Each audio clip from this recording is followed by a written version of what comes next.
नमस्कार दोस्तों, आप सबका एक बार फिर स्वागत है थार टेक्निकल फार्मिंग पर।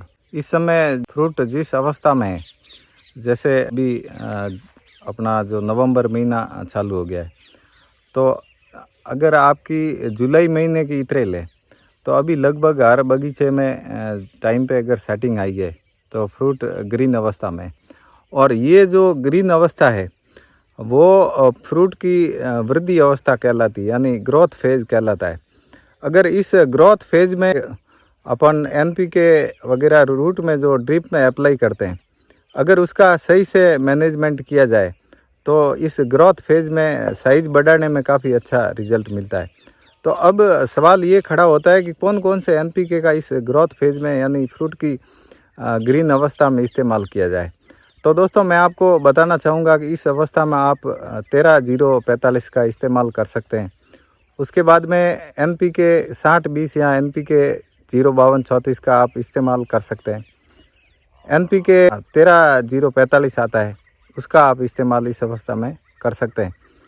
पर दोस्तों, इस बात का आप ज़रूर ध्यान रखें कि जैसे आप फॉस्फोरस का ज़्यादा इस्तेमाल कर रहे हैं, जैसे मान लो आप एनपीके 60-20 का इस्तेमाल कर रहे हैं या एनपीके 13-40-13 का इस्तेमाल कर रहे हैं, तो इसमें फास्फोरस की मात्रा ज़्यादा होती है। फास्फोरस है वो फल की साइज़ के लिए बहुत ही ज़रूरी होता है।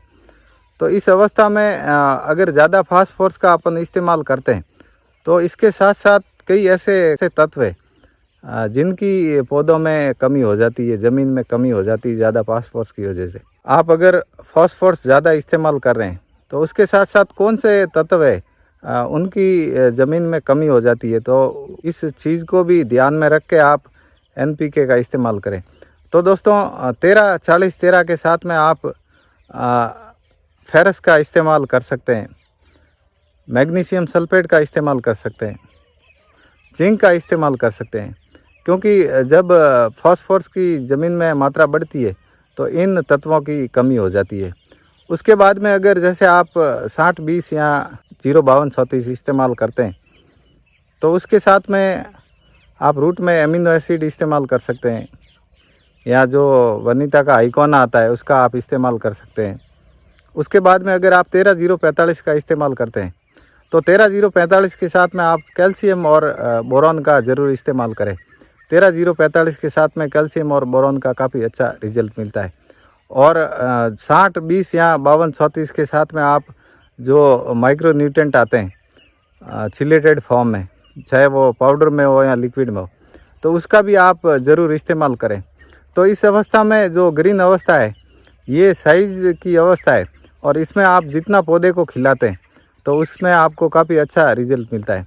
और इस अवस्था में इरिगेशन का आप ज़्यादा ध्यान रखें, पौधे को भरपूर पानी पिलाइए। अब फल में कलर आना शुरू होगा तो पानी की लिमिट लग जाएगी, क्योंकि उस अवस्था में आपने अगर ज़्यादा पानी दे दिया तो फल फटने की समस्या आएगी।